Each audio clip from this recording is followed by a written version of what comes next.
Hi there, this is John Wilkinson again from History Made Easier. As I said at the end of my video on the Enabling Act, as soon as the Act was passed, the Nazis moved at full speed to bring about Gleichshaltung, or the co-ordination of the state.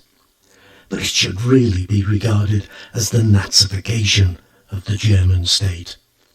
And as the Nazis took over the German state, we should not forget that the basis of everything they did was found in the Decree for the Protection of People and State and in the Enabling Act. With regard to the federal state, the Nazis set out to centralise power and end federal government. The Landtage, the state parliaments, like the Reichstag, were elected by PR. And so state governments were always coalitions, and they in turn chose their representatives for the Reichsrat, the upper house of the federal legislature. So, how did the Nazis set about changing things? Force was applied in Bavaria when on March the 9th, and we're still only in 1933, the Nazis had only been in power for barely 2 months. The army, with the SA on hand to help, were ordered by Hitler and Frick to overthrow the Bavarian government. It was replaced by a Nazi state government. 3 laws, the first at the very end of March and the other 2 in April, then put the changes on a legal footing. The first law, the law for the coordination of the Länder, dissolved the existing Landtage, except in Prussia, replacing them with parliaments based on the votes cast in the March Reichstag elections. Communists being excluded, of course. The second law gave the Nazi-dominated state governments the power to enact legislation without recourse to their Landtage. The third law created 18 Reich governors, often the Nazi Party's Gauleiters, with dictatorial powers. They could appoint and remove state governments, dissolve their Landtage, and appoint and dismiss state officials and judges. Then, in January 1934, the law for the reconstruction of the Reich abolished the Landtage altogether and made the state governments, as well as the state governors, answerable to the Ministry of the Interior.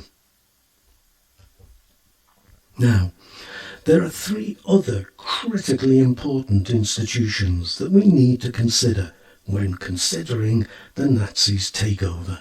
Sorry, I mean coordination of the state. The civil service, the judiciary, and most important of all, the army. And we should remember that these were institutions, in their upper echelons at least, populated by the traditional elite. Now I'll look at the army both when I look at the Night of the Long Knives and when I look at the death of Hindenburg. As for the civil service, this was already pretty much in line with Nazi thinking. The law for the restoration of the civil service of April 1933 was really about purging the service of Jews. And though some political opponents were forced out too, they were few in number. Still, the law was there whenever it was needed. As for the judiciary, again, most judges were already on board with the Nazis, and again, Jews were forced out. The same could be said for the police.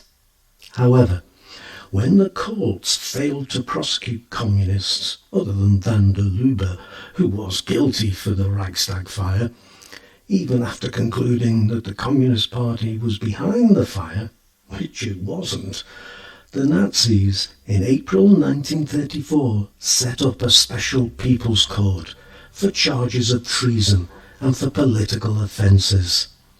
According to National Socialist principles, that is. 2 judges would oversee proceedings, helped, and I put helped in inverted commas, by 3 lay judges from the Nazi Party, the SS or the SA.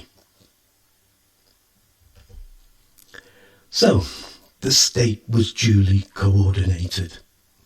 A short presentation, but then it didn't take the Nazis long either. We will have need to consider the likes of the civil service and the judiciary more as we look at Nazi social policies, but we've covered Gleichshaltung, at least for forging the Nazi state. I'll look at the creation of a one-party state separately.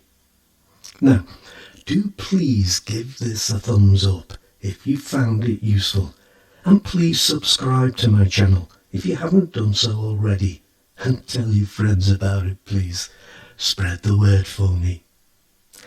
Thank you so much for listening, and the very best of luck with your studies. Cheers.